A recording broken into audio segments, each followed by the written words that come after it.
الله الرحمن الرحيم.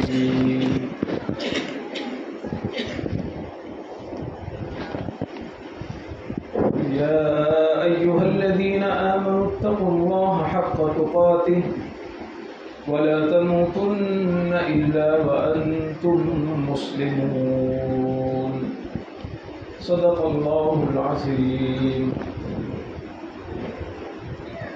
محترم بزرگوں اور دوستوں، رمضان المبارک کا یہ آخری جمعہ ہے. اللہ تبارک و تعالیٰ کی توفیق سے، اسی کے احسان اور انعام سے ہم نے کچھ ٹوٹی پھوٹی عبادتیں کی ہیں، روزے رکھے ہیں، تراویح پڑھی ہے، قرآن پاک کی تلاوت کی ہے، اور اللہ ہی کی توفیق سے تسبیحات، مسجد میں تھوڑی دیر بیٹھنا، نمازوں کی پابندی، نیند آنے کے باوجود سحری میں اٹھ جانا، فجر پڑھنا، یہ سب اللہ کی خاص مدد رہی اور اس کی توفیق رہی تو ہم نے کچھ اعمال کر لیے. بالکل صحیح ہے کہ ہم اس کی شان کے مطابق تو نہیں کر سکتے. خلق الانسان ضعیفا، قرآن کہتا ہے انسان کمزور پیدا کیا گیا ہے. کوئی گاڑی ہے مثال کے طور پر، اس گاڑی بنانے والے نے اس میں لکھ دیا ہے کہ یہ گاڑی 100 کی اسپیڈ سے زیادہ جا ہی نہیں سکتی، یہ گاڑی 100 کی اسپیڈ سے اوپر چل ہی نہیں سکتی. تو آپ بتائیے کیا وہ 200 کی اسپیڈ دوڑے گی؟ نہیں دوڑے گی. جب انسانوں کی بنائی ہوئی یہ مشین اور جب وہ بتا دی جاتی ہے کہ اس کی یہ کوالٹی ہے، اس سے آگے وہ نہیں جا سکتی. انسانوں کو بنانے والا رب انسانوں کے بارے میں کہتا ہے خلق الانسان ضعیفا، انسان بہت کمزور پیدا کیا گیا ہے. اس کی ہمت کمزور ہے، اس کا ارادہ کمزور ہے، اس کے اعمال کمزور ہیں، تو اس کی عبادت بھی اسی طرح ہے. جب سب ہماری اسی طرح ہے، لیکن پھر بھی ہمیں اللہ سے امید رکھنا ہے اور دعا کرنا ہے کہ اللہ تعالی ہماری عبادتوں کو قبول فرما لے، ہماری ٹوٹی پھوٹی عبادتوں کو اللہ تعالیٰ قبول فرما لے. ایک دعا تو یہ کرنا ہے. دوسری چیز یہ ہے کہ ہوتا یہ ہے کہ ہم رمضان شروع میں جوش ہوتا ہے، طبیعت میں عبادت زیادہ کرتے ہیں، قرآن زیادہ پڑھتے ہیں، مسجد میں جلدی آ جاتے ہیں، پھر آخر میں طبیعت ڈھیلی ہونے لگتی ہے. آخر میں طبیعت ڈھیلی ہونے لگتی ہے. ایسا نہ کریں. تھوڑے دن کی بات اور ہے، چند دنوں کی بات اور ہے. ایک حدیث سنا دیتا ہوں. اللہ کے نبی صلی اللہ علیہ وسلم نے فرمایا انما العبرۃ بالخواتیم، اعتبار آخر کا ہوتا ہے. اگر کوئی مثال کے طور پر رمضان کے ان آخری دنوں میں اور آخری راتوں میں اللہ نہ کرے گناہوں میں مبتلا ہو جائے اور وہ غلط چیزیں سننے لگے، غلط چیزیں دیکھنے لگے، غلط بولنے لگے، یا اس کو گناہ سرزد ہونے لگے، تو پھر بہت ڈرنے کی چیز ہے. کہیں ایسا نہ ہو کہ ہمارا پورا رمضان ریجیکٹ کر دیا جائے، پوری تراویح ردی کی ٹوکری میں پھینک دی جائے. اس لیے کہ اعتبار شریعت میں آخر کا ہوتا ہے. ایک آدمی پوری زندگی مسلمان رہے، پوری زندگی نیک اعمال کرتا رہے، اور آخر میں اللہ نہ کرے اس کا ایمان رخصت ہو جائے تو اسے کافروں میں اٹھایا جائے گا، مسلمانوں میں نہیں اٹھایا جائے گا. ایک آدمی پوری زندگی کافر رہے لیکن آخر میں وفات سے پہلے مسلمان ہو جائے، اسے مسلمانوں میں اٹھایا جائے گا. تو شریعت میں اعتبار آخری اعمال کا ہوتا ہے. رمضان کا یہ آخر چل رہا ہے، اس میں تھوڑا سا ہمت اور دکھا لے. چند دن محنت کرنا ہے، چند دن تھوڑا سے اور محنت کوشش کرنا ہے، اس کے بعد سو لیجئے گا، اس کے بعد آرام کر لیجئے گا. تو اس لیے یہ چند دن جو باقی ہیں ان میں ہم اسی طرح عبادت کرتے رہیں اور اپنے آپ کو گناہوں سے اسی طرح بچاتے رہیں جیسے ہم نے شروع میں تھوڑی سی محنت کی ہے. اور یہ آخری عشرہ چل رہا ہے. آخری عشرے میں اللہ کے نبی صلی اللہ علیہ وسلم کے بارے میں حضرات صحابہ کرام فرماتے ہیں کہ آپ کمر کس لیتے تھے اور بستر پر بدن رکھتے ہی نہیں تھے. رات بھر آپ جاگتے تھے، دن میں کبھی تھوڑا سا کمر ٹیک لیا، تھوڑا سا آرام کر لیا. یہ اللہ کے نبی صلی اللہ علیہ وسلم کی محنت ہے. اس ذات کی جس کے بارے میں قرآن کہتا ہے اے پیغمبر ہم نے آپ کے اگلے پچھلے سب معاف کر دیے.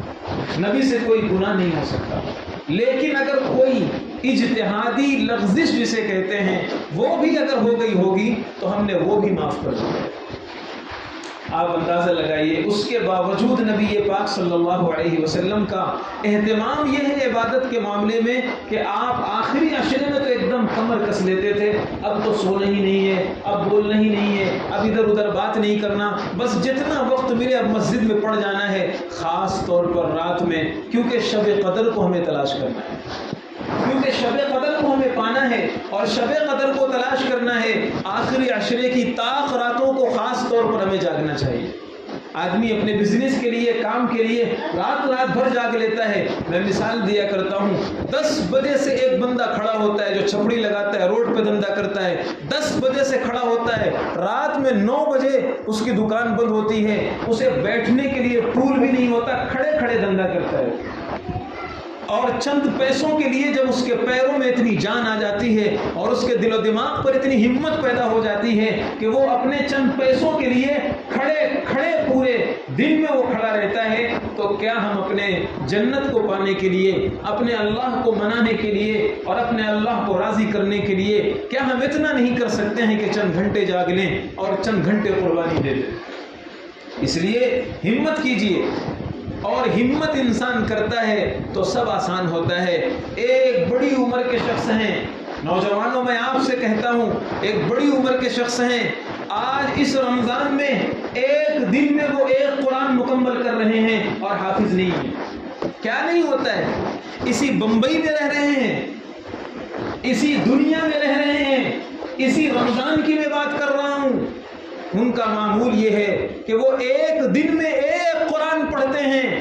نوجوانوں، ہم سے 5 پارے نہیں پڑھے جاتے ہیں، ہم سے 2 پارے نہیں پڑھے جاتے ہیں۔ وہ بڑی عمر کا بندہ سحری میں اٹھتا ہے تو سحری اور نماز کے بعد سے جب پڑھنا شروع کرتا ہے، کیا اسے نیند نہیں آتی ہوگی؟ کیا اس کا جسم تھکا ہوا نہیں ہوتا ہوگا؟ کیا اس کو لیٹنے کا تقاضا نہیں ہوتا ہوگا؟ سب ہوتا ہے۔ وہ پڑھنا شروع کرتا ہے، 10 بجے 11 بجے تک وہ پڑھتا رہتا ہے، صبح سے لے کر۔ جب ایسے لوگ ہیں اور پڑھ رہے ہیں، کام کر رہے ہیں، اللہ کا قرآن کہتا ہے فَلْيَتَنَافَسِ الْمُتَنَافِسُونَ، ریس لگاؤ نیکی کے کاموں میں۔ دنیا میں ریس لگاتے ہو، فلانے کا دھندا بہت اچھا ہے، فلاں بہت کماتا ہے، فلاں کے 2 گھر ہو گئے، فلاں کے گاڑی ہو گئی، فلاں کا ایسا ہو گیا۔ اے لوگوں، دنیا کی چیزوں میں جب تم ریس کرتے ہو، دل و دماغ میں یہ چیز بیٹھتی ہے کہ مجھے اس سے آگے ہونا چاہیے۔ اللہ کا کلام کہتا ہے ریس کرو، سبقت کرو، آگے بڑھو دین کے معاملے۔ وہ ایک قرآن مکمل کر رہے ہیں اور ہم سے دن میں 5 پارے نہیں پڑھے جاتے، ہم سے دن میں 2 پارے نہیں پڑھے جاتے، ہم سے اللہ کا قرآن نہیں پڑھا جاتا۔ اس لیے کہ رمضان جو آیا ہے یہ ہمیں بدلنے کے لیے آیا ہے۔ ہم نے بہت کچھ بدلا ہے کہ نہیں بدلا؟ بتاؤ۔ کھانا ہم نے بدل دیا، کھانے کی ٹائمنگ بدل دی، عبادات کا طریقہ بدل دیا، سونا، جاگنا، اٹھنا، ملنا، چلنا، پھرنا، بہت کچھ ہم نے چینج کر دیا۔ تو رمضان یہ لائف چینج کرنے کے لیے آتا ہے، بہت کچھ ہم نے تبدیل کر دیا ہے۔ دین کے معاملے میں بھی ہمیں بہت کچھ تبدیل کرنا پڑے گا۔ جیسے ہم نے دنیاوی سسٹم بہت کچھ بدل دیا ہے، دین کے معاملے میں ہمیں اپنے اندر چینجنگ اور تبدیلی لانی پڑے گی۔ اس لیے ہمت کیجیے، ابھی بھی رمضان کی گھڑیاں باقی ہیں، اور ابھی بھی اللہ کی طرف سے رحمت کی بارش برس رہی ہے، اور ابھی بھی مغفرت کا اعلان ہو رہا ہے، اور ابھی بھی روزے دار کی دعا ہر وقت قبول ہوتی ہے۔ حدیث موجود ہے، صرف افطار کے وقت میں نہیں قبول ہوتی۔ لوگوں کے دل و دماغ میں عجیب چیز بیٹھی ہوئی ہے، ایک بات بیٹھ گئی، کیا؟ افطار کے وقت میں دعا قبول ہوتی ہے، بس روزے دار اب پورے دن دعا نہیں کرے گا، صرف افطار کے وقت میں دعا کرے گا۔ میرے بھائی، اللہ کے پیغمبر نے فرمایا روزے دار جس وقت بھی ہاتھ اٹھائے اللہ کی رحمت اس کے دعاؤں کو قبول کرنے کے لیے تیار ہے۔ روزے دار جس وقت بھی اپنے رب کو پکارے، روزے دار جس وقت اپنے اللہ سے مانگے، کوئی سمے نہیں ہے، کوئی وقت نہیں ہے، جس وقت بھی اپنے اللہ کو پکارے گا اس کی دعا قبول ہوگی۔ مانگنا ہی چھوڑ دیا ہم نے، افطار کے وقت میں بھی مانگیے، لیکن دن میں بھی مانگا کیجیے، اور مانگنے کے لیے ہاتھ اٹھانا ضروری نہیں ہے۔ اللہ تعالیٰ دل کی بات سنتا ہے، ہمارا عقیدہ ہے نا، قرآن ہے، قرآن میں ہے، اللہ علیم بذات الصدور ہے۔ زبان سے اگر ہم نہیں کہہ سکتے، دل میں کہہ لیا کرو، اے اللہ معاف کر دیجیے، چلتے پھرتے اٹھتے بیٹھتے اپنے گناہوں کی معافی اپنے اللہ سے کہہ لیا کرو، اے اللہ پچھلی زندگی بہت بیکار گزر گئی، پچھلی زندگی تو ایسی گزر گئی ہے کہ اگر آنکھ بند کرتے ہیں اور پلٹ کر اپنی پچھلی زندگی پر دیکھتے ہیں تو اے اللہ ہمیں خود گھن آتی ہے، ہمیں خود احساس ہوتا ہے کہ یہ ہم نے کیا لکھا دیا نامہ اعمال میں، یہ ہم نے کیا کرا دیا ہے، فرشتوں نے لکھ لیا ہے، نامہ اعمال میں ریکارڈ ہو گیا ہے، ساری چیزیں محفوظ ہو گئی ہیں۔ اے اللہ اگر اس میں سے آپ نے تھوڑا سا لوگوں کے سامنے کھول دیا ہوتا، لوگ ہم سے سلام نہ کرتے، لوگ ہم سے مصافحہ نہ کرتے، ہماری عزت چھن جاتی، لوگ ہم سے ملاقات نہ کرتے۔ یہ آپ کا فضل اور احسان ہے، گناہ کرنے کے باوجود بھی آپ نے اس میں پردہ ڈال دیا، گناہ کرنے کے باوجود آپ نے اسے چھپا دیا ہے، گناہ کرنے کے باوجود آپ نے لقمے نہیں چھینے ہیں، لباس نہیں اترا ہے، عزت کے بول نہیں چھینے، یہ احسان ہے اس کا۔ اللہ سے باتیں کیا کرو، اللہ کے ساتھ رہا کرو۔ کیسے؟ ہم اور آپ، میں ایک بات کہتا ہوں، ہم اور آپ زیادہ تر دوسروں کے ساتھ رہتے ہیں، سمجھیے اس بات کو۔ کیسے؟ مسجد میں آ گئے نماز پڑھنے کے لیے، مسجد میں آ گئے، تسبیح ہاتھ میں ہم نے لے لی ہے، اس کے باوجود ہم جسم کے اعتبار سے یہاں موجود ہیں، مائنڈ ہمارا کسی دوسرے کے ساتھ گھوم رہا ہے، تسبیح ہاتھ میں ہے، سبحان اللہ بھی پڑھ رہے ہیں، اور ذہن جو ہے کسی کے ساتھ لڑ رہا ہے۔ تیری ہمت مجھے ایسا بول دیا، بتاتا ہوں تجھے بعد میں۔ مسجد میں بیٹھے ہیں اور لڑ رہے ہیں کسی دوسرے سے، بات کر رہے ہیں کسی دوسرے سے، ملاقات کر رہے ہیں کسی دوسرے سے، کہیں پکنک کا سین ذہن میں آ رہا ہے، کہیں دوستوں کی ملاقات کا منظر ذہن میں آ رہا ہے، کہیں کوئی پارٹی یاد آ رہی ہے، کہیں کوئی فنکشن یاد آ رہا ہے۔ ہم زیادہ تر باہر کی دنیا میں رہتے ہیں، اپنے ساتھ تو ہم 10 منٹ بھی نہیں رہ پاتے۔ رہ لو، آج جمعہ ہے، میں بول کے جا رہا ہوں، آج جمعہ ہے، میں بول کے جا رہا ہوں، رات تک کوئی مدرسے میں ہی رہتا ہوں، آ کر کے مجھے رپورٹ دینا، کوئی اپنے ساتھ 10 منٹ رہ کر دکھائے۔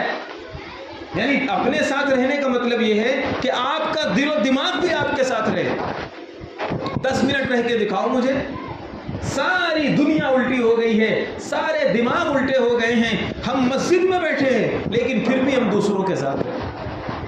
یہ نہیں ہونا چاہیے۔ اگر ہم مسجد میں آئے ہیں تو اب ہم اللہ کے ساتھ رہیں۔ کیسے اللہ کے ساتھ رہیں؟ جیسے ہم دل و دماغ میں دوست کو سوچتے ہیں، جیسے دل و دماغ میں کسی انسان کو سوچتے ہیں، جیسے دل و دماغ میں کسی اور کو بٹھاتے ہیں، اپنے اللہ سے باتیں کیجئے اور اپنے اللہ کا شکر ادا کیجئے، نعمتوں کو سوچئے۔ مثال دے رہا ہوں میں، جیسے مثال کے طور پر اپنے اللہ سے کہیے، اے اللہ اس دنیا میں کتنے معذور اور اپاہج اور ایسے لوگ ہیں جن کو آپ نے صحیح سالم نہیں بنایا، آپ کا احسان ہے، سر کے بال سے لے کر پیر کے ناخن تک میرا انگ انگ آپ نے صحیح بنایا ہے، یہ اتنا بڑا احسان ہے کہ میں اس کا شکر نہیں ادا کر سکتا۔ اے اللہ اس دنیا میں ایسے بھی لوگ ہیں جن کی آنکھیں آپ نے چھین لی ہیں، دنیا ان کے لیے بیکار ہے، ان کے لیے کوئی کلر نہیں ہے، ان کے لیے کوئی رنگ نہیں ہے، ان کے لیے کوئی نور نہیں ہے، ان کے لیے کوئی روشنی نہیں ہے، اندھیرا ہی اندھیرا ہے، کوئی دوست کی شکل نہیں پہچان سکتے، اپنے بچوں کی شکلوں کو نہیں پہچان سکتے، اپنے ماں باپ کے چہرے کو نہیں پہچان سکتے۔ اے اللہ آپ کا احسان ہی تو ہے، 2 آنکھیں آپ نے صحیح سالم عطا کی ہیں، میں ہر شخص کو دیکھتا ہوں، ہر شخص کو پہچانتا ہوں، ہر رنگ کو دیکھتا ہوں، ہر نور کو دیکھتا ہوں، میرے سامنے اندھیرا ہوتا ہے، میرے سامنے روشنی ہوتی ہے۔ اے اللہ یہ احسان نہیں تو کیا ہے؟ نہیں باتیں کر سکتے ہم اس طرح اللہ سے؟ کہیے اللہ سے، اے اللہ اگر پورا جسم صحیح سالم ہوتا، اگر دماغ کی کوئی ایک نس آپ خراب کر دیتے، دماغ کا کوئی ایک اسکرو ڈھیلا ہو جاتا، مجھے غلاظت کی اور کھانے کی تمیز میری مٹ جاتی، بیڈ روم کی اور نالی کا فرق مجھ سے مٹ جاتا، میں نالیوں میں پڑا ہوتا، کھاڑیوں میں پڑا ہوتا، گٹروں میں پڑا ہوتا، گندگیوں میں پڑا ہوتا، مکھیاں میرے بدن پر بیٹھتی، گندگی میرے وجود پر لگی ہوتی۔ اے اللہ یہ آپ کا احسان ہی تو ہے، آپ نے میرا دماغ صحیح بنایا، مجھے پاگل اور معوف نہیں بنایا۔ کیا کیسے شکر ادا کریں اللہ کا؟ کیسے شکر ادا کریں اللہ کا؟ اے اللہ آپ نے پیروں سے معذور نہیں بنایا، اپاہج نہیں بنایا، گھسٹ گھسٹ کر چلنے والا نہیں بنایا، اپنی ساری ضرورتیں ہم آرام سے پورا کر لیتے ہیں۔ اے اللہ، یہ آپ کا احسان ہی تو ہے۔ ایک ایک نعمت کو سوچئے، اللہ سے باتیں کیجئے اور اللہ کا شکر ادا کیجئے۔ وَلَكَ الْحَمْدُ بِالْقُرْآنِ وَلَكَ الْحَمْدُ بِالْإِسْلَامِ وَلَكَ الْحَمْدُ بِمَا أَنْعَمْتَ۔ یہ دعائیں موجود ہیں پیغمبر کی حدیث کی کتابوں میں۔ اے اللہ، آپ نے قرآن دیا، آپ کا احسان ہے۔ آپ نے اسلام دیا، آپ کا احسان ہے۔ آپ نے 5 نماز پڑھنے کی توفیق دی، یہ بھی تو آپ کا احسان ہے۔ ورنہ اس رمضان میں بھی کچھ لوگ ایسے ہیں جن کو خدا توفیق نہیں دے رہا ہے۔ اس رمضان میں بھی کچھ پیشانیاں ایسی ہیں جنہیں اللہ اپنے آگے جھکنے ہی نہیں دیتا۔ جاؤ کہیں اور، وہ پیشانی جسے میں قبول کروں گا، اسے توفیق دوں گا، وہ میرے سامنے جھکے۔ میں تمہارے سجدوں کا محتاج نہیں ہوں، میں تمہاری تسبیح کا محتاج نہیں ہوں، میں تمہارے سبحان اللہ کا محتاج نہیں ہوں۔ اگر میں توفیق دوں گا تو یہ پیشانی میرے سامنے جھکے گی، نہیں میں اگر توفیق نہیں دیتا تو میں رمضان میں بھی سجدہ نصیب نہیں ہوگا۔ کتنے ایسے نوجوان ہیں، کتنے ایسے لوگ ہیں رمضان کی مبارک گھڑیوں میں بھی نماز نہیں پڑھ رہے۔ شکر ادا کیجئے اللہ کا، اگر رمضان میں اللہ توفیق دے رہا ہے نمازوں کی، یہ اللہ کا احسان ہے۔ اور طے کیجئے، جیسے رمضان کی فجر مس نہیں ہو رہی، پوری زندگی فجر نہیں چھوٹے گی، پوری زندگی نماز نہیں چھوٹے گی۔ اگر ہم رات میں 2 بجے سو کر کے، رات میں 1 بجے سو کر کے 5 بجے اور 4 بجے اٹھ جاتے ہیں تو اس کا مطلب فجر میں اٹھ سکتے ہیں۔ یہ جھوٹ ہے، یہ دھوکہ ہے، یہ نفس اور شیطان کی سازش ہے۔ شیطان ہمارے دماغ میں یہ بٹھاتا ہے، رات میں 11 بجے دھندے سے آتے ہو، تھک کر کے آتے ہو، ایک دم پیر بدن چور چور ہو رہا ہے، نہیں اٹھ پاؤ گے، فجر چھوٹ جاتی ہے۔ یہ دھوکہ ہے۔ اللہ نے رمضان میں دکھا دیا، اے مسلمانوں، دن بھر روزہ رکھ کر کے 20 رکعت تراویح پڑھ کر کے تمہارا بدن چور چور ہو جاتا ہے، تھک جاتے ہو، اس کے باوجود تم رات میں 1 بجے سوتے ہو اور پھر سحری میں اٹھ کر کے فجر پڑھتے ہو۔ ہوتا ہے، سب ہوتا ہے۔ ہمت چاہیے، توفیق چاہیے، اللہ سے مانگیے۔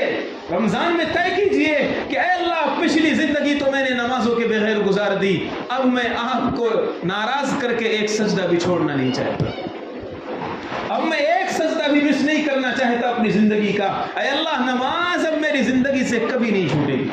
طے کیجئے، ہمت کیجئے، کوشش کیجئے اور اپنی ڈائری میں لکھ لیجئے کہ اب نماز میری زندگی سے کبھی نہیں ختم ہوگی۔ اس لیے بزرگوں اور دوستوں، بہت سے لوگ سمجھتے ہیں الوداع جمعہ ہے، کہتے بھی الوداع جمعہ ہے۔ الوداع جمعہ کا کیا مطلب ہے؟ رمضان تو ایک زمانہ ہے، ایک سمے ہے، سمے کسی کے لیے ٹھہرتا نہیں ہے۔ اے لوگوں، وقت کسی کے لیے رکتا نہیں ہے، وقت آتا جاتا ہے۔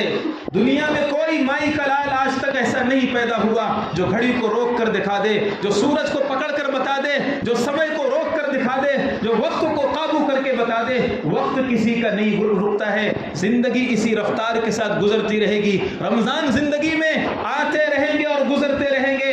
الوداع کہنا چاہیے ہمیں اپنی بری زندگی کو، الوداع کہنا چاہیے ہمیں اپنی غلط عادتوں کو، الوداع کہنا چاہیے ہمارے غلط طریقوں کو، الوداع کہنا چاہیے ہماری بری حرکتوں کو۔ طے کیجئے، رمضان الوداع نہیں، ہماری غلط عادتوں کو آج سے میں الوداع کہوں گا، آج سے بری عادتوں کو الوداع کہوں گا، آج سے کوئی غلط حرکت میری زندگی میں داخل نہیں ہونے پائے گی۔ یہ ہے الوداع کا مطلب۔ تو بزرگوں اور دوستوں، کوئی چیز طے کر لیجئے، ہمت کیجئے۔ ایسا نہیں کہ زندگی بغیر طے کیے ہوئے جیسے چل رہی ہے۔ یہ ان لوگوں کی زندگی ہوتی ہے جن کا کوئی ٹارگٹ نہیں ہوتا، جن کا کوئی مقصد نہیں ہوتا۔ ایک آدمی ہے، وہ راستے میں چل رہا ہے، ادھر جا رہا ہے، ادھر آ رہا ہے، ادھر گھوم رہا ہے، ادھر جا رہا ہے۔ لوگ کیا کہتے ہیں؟ پاگل ہے۔ لوگ کیا کہتے ہیں؟ پاگل ہے۔ کیوں؟ کوئی ٹارگٹ متعین نہیں ہے، کوئی ہدف متعین نہیں ہے، کوئی مقصد متعین نہیں ہے۔ ایک عقل مند کا ٹارگٹ ہوتا ہے، مقصد ہوتا ہے۔ اللہ نے اس ٹارگٹ کو قرآن میں ذکر فرمایا، وَسَارِعُوا إِلَى مَغْفِرَةٍ مِّن رَبِّكُمْ وَجَنَّةٍ۔ اے لوگو، لپکو، دوڑو، بھاگو، چلو خدا کی اس جنت کی طرف، اللہ کی مغفرت کی طرف۔ یہ ہے مسلمان کا ٹارگٹ۔ یہ ہے ایمان والے کا ٹارگٹ۔ ہر انسان اور مسلمان کو ایک ٹارگٹ یہ رکھنا چاہیے کہ اب مجھے اپنے اللہ کی جنت کو حاصل کرنا ہے، اب میرا کوئی لمحہ، کوئی وقت، کوئی گھڑی ایسی نہیں گزرے گی جو میں اپنے اللہ کو ناراض کر کے بتا دوں، اپنے اللہ کو ناراض کر کے گزار دوں۔ اب میں نہیں گزار سکتا، زندگی میں شیطان نے دھوکے دے دیے، ہو گیا۔ اور ایک بات بتا کر بات ختم کرتا ہوں، وہ یہ ہے کہ یہ تو سب کو پتہ ہے کہ شیطان ابھی تڑی پار ہے، معلوم ہے نا؟ ارے شیطان کو قید کر کے پھینک دیا گیا ہے، سمندروں میں ڈال دیا گیا ہے، تو ابھی کیا ہے؟ وہ وانٹیڈ ابھی ہے نہیں، ابھی بیڑیوں میں جکڑا ہوا، زنجیروں میں جکڑا ہوا پڑا ہوا ہے۔ لیکن جیسے ہی رمضان ختم ہوگا بھائی آئے گا، یہ جو تڑی پار ہے یہ آئے گا، اور ظاہر سی بات ہے اس کا غصہ معلوم ہے۔ ایک بات بتا کر کے بات آگے کرتا ہوں، اس کا غصہ دیکھیے۔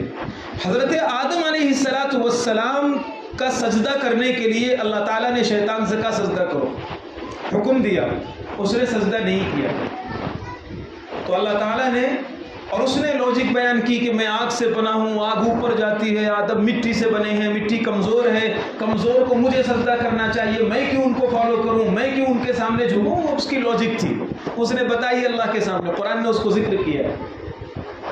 لیکن اس کے بعد کا جملہ شیطان کا سنیے، قرآن نے اسے بھی نقل کیا ہے۔ قرآن یہ کہتا ہے کہ شیطان کو اتنا غصہ آیا، قرآن میں شیطان کہتا ہے اے اللہ تیری عزت و جلال کی قسم، جس آدم کی وجہ سے مجھے جنت سے نکالا گیا ہے، میں اس آدم کی اولاد میں سے ایک کو بھی راہ راست پر باقی نہیں رکھوں گا، لَأُغْوِيَنَّهُمْ أَجْمَعِينَ، سب کو ہلاک کر دوں گا، گمراہ کر دوں گا، کیونکہ آدم کی وجہ سے میری انسلٹ ہوئی ہے، آدم کی وجہ سے مجھے نقصان اٹھانا پڑا، آدم کی وجہ سے مجھے جنت سے نکالا گیا۔ دیکھا غصہ اس کا آپ نے؟ اب دیکھو انسان کی وجہ سے، روزے دار کی وجہ سے رمضان بھر اس کو قید کر دیا گیا، تڑی پار کر دیا گیا، پھینک دیا گیا، بھیج دیا گیا، تو اب جب وہ آئے گا تو کیا پیار بھرا چہرہ لے کر آئے گا، محبت کے ساتھ آئے گا؟ نہیں، انتہائی غصے میں آئے گا کہ اے لوگو، روزے دارو، تم نے روزے کی وجہ سے، تمہارے روزے کی وجہ سے میری واٹ لگی ہے، یہاں کی زبان، تمہارے روزے کی وجہ سے مجھے تکلیف اٹھانی پڑی ہے، اب میں دیکھتا ہوں تم اپنی نیکیاں کیسے بچا کے رکھتے ہو، اب میں دیکھتا ہوں تم نمازیں کیسے باقی رکھتے ہو، اب میں دیکھتا ہوں تم گناہوں سے کیسے بچتے ہو، اب میں دیکھتا ہوں تم موبائل کا استعمال کیسے کرتے ہو۔ شیطان پورے ارادوں کے ساتھ آئے گا، پوری ہمت کے ساتھ آئے گا، پورے غصے کے ساتھ آئے گا، پوری پلاننگ کے ساتھ آئے گا، اور رحمان کے بندو تم بھی ارادہ کرو، او شیطان تیرا مکر ضعیف ہے، تیری قوت ضعیف ہے، اللہ قوت دینے والا ہے، اللہ طاقت دینے والا ہے، تو اپنی طاقت کے ساتھ آ، ہم خدا کی حفاظت کے ساتھ رمضان گزاریں گے، ہم خدا کی حفاظت کے ساتھ آگے زندگی گزاریں گے، ہم اللہ کی توبہ اور نصرت اور توفیق کے ساتھ زندگی آگے گزاریں گے، تو آ غصے میں، تیرا مقابلہ ہم خدا کی توفیق سے کریں گے۔ ہم بھی ارادہ کریں، وہ ارادہ کر کے آ رہا ہے، ہمارا دشمن پلاننگ کے ساتھ آ رہا ہے، اور ہم کو پتہ ہی نہیں کچھ، ہماری پلاننگ کیا ہے؟ چاند رات میں شاپنگ کرنا ہے، ہماری پلاننگ کیا ہے؟ چاند رات میں شاپنگ کرنا ہے، عید میں سسرال جانا ہے، جانا حرام نہیں ہے بھائی، یہ بولو مفتی صاحب ایسا بول رہے ہیں، جانا چاہیے، پوچھ کر کے جانا چاہیے، شریعت کے حدود میں رہتے ہوئے جانا چاہیے۔ تو میں عرض یہ کر رہا ہوں، شیطان پورے ارادے کے ساتھ آئے گا، ہمیں بھی تھوڑا سا ارادہ بنانا ہے، ہمیں بھی تھوڑا سا ارادہ بنانا ہے، موبائل ہمیں کیا دیکھنا ہے کیا نہیں دیکھنا، نماز طے کر لیجئے، ڈائری میں لکھ لیجئے، نماز کے لیے کوئی سنڈے نہیں ہے، کیلنڈر میں کوئی ریڈ نشان نہیں ہے، نماز کے لیے کبھی معاف نہیں ہے، بے ہوش ہو جاؤ، 24 گھنٹے سے زیادہ بے ہوشی رہے تو معاف ہوتی ہے نماز، کبھی نماز معاف نہیں ہے، لکھ لو ڈائری میں، طے کر لو، آج سے پوری زندگی کبھی ایک نماز بھی نہیں چھوٹے، طے کرو، شیطان تو پورا طے کر کے آ رہا ہے، اور ہم ہیں کہ کچھ بھی ارادہ نہیں ہے، اور یاد رکھو رمضان میں طے کرو گے نا تو اللہ تعالیٰ توفیق بھی دے گا، ہمت بھی دے گا کہ میرا کمزور بندہ ہے، شیطان سے ڈر کر کے مجھے راضی کرنے کے لیے یہ پلاننگ کر رہا ہے، یہ چیزیں تیار کر رہا ہے، یہ لسٹ لکھ رہا ہے کہ اے اللہ میں یہ کروں گا، یہ کروں گا، یہ کروں گا، یہ نہیں کروں گا، یہ نہیں کروں گا، یہ نہیں کروں گا۔ اللہ کو پیار آئے گا، اللہ کو محبت آئے گی کہ میرا بندہ مجھے راضی کرنے کے لیے یہ منصوبے بنا رہا ہے، پھر اللہ کی توفیق شامل حال ہوگی، اللہ کی حفاظت شامل حال ہوگی، پھر اللہ تعالیٰ حفاظت کرے گا، پھر کوئی نقصان پہنچانے والا نہیں۔ ارے گارڈن میں ایک چھوٹا سا بچہ کھیل رہا تھا، بازو میں اس کا ابا تھا، ابا کسی سے بات کرنے لگا، ایک کتا بچے کی طرف آ رہا ہے، ایک کتا بچے کی طرف آ رہا ہے، بچے کو کاٹنے نہیں آ رہا ہے، وہ بس کتا آ رہا ہے، بچہ ڈر کر کے ابا کہہ کر کے اپنے ابا کی طرف بھاگے گا۔ مجھے بتاؤ ابا کتنی جلدی اپنے بیٹے کو لپکتا ہے، سب بات چھوڑ دے گا، دوست کو چھوڑ دے گا، میرے بیٹے کو کیا ہو گیا۔ یہ چھوٹا سا بچہ ابا پکارے، ابا کی شفقت جوش میں آ جائے، اللہ کا بندہ ربا پکارے اور رب کو جوش نہ آئے، یہ نہیں ہو سکتا ہے۔ پکار کر تو دیکھو، کہہ کر دیکھو، طے کر کے دیکھو، اللہ سے مانگ کر تو دیکھو، اللہ نہ بچائے تو پھر کہنا۔ اس لیے طے کیجئے، لیکن طے اور ہمت کرنے کے بعد ہی زندگی گزرے گی۔ اللہ تعالیٰ عمل کی توفیق عطا فرمائے۔ آخر دعوانا الحمدللہ۔